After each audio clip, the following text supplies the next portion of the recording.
Okay, I want to spend some time on this because contrary to what you think, your kids are still getting textbooks, whether they're online or in their hands, they have them. And I always say to a student, would you stand in front of a forest? And I said to you, okay, see you on the other end. And they're like, well, is there any more information? I'm like, no, let's go to the other end. I'm not going to tell you landmarks to look for. I'm not going to tell you how long it's even going to take you. I'm not going to even tell you what to look for when you get to the end. And some kids go, yeah, cool. I love it. It's adventurous. Most of them are like, no, I don't want to do that. I don't want to do that.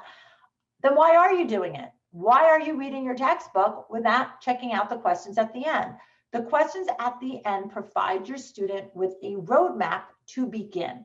And this, my friends, number one, hands down, is my buy-in. So remember my kid that's at A, this is like gets my kid to J. I can get my student to do this. Why? Because when they write those questions down in a binder or notebook, and now they have to look through the chapter to find the answers, I've given them that roadmap. I've given them like the 3-pound weight.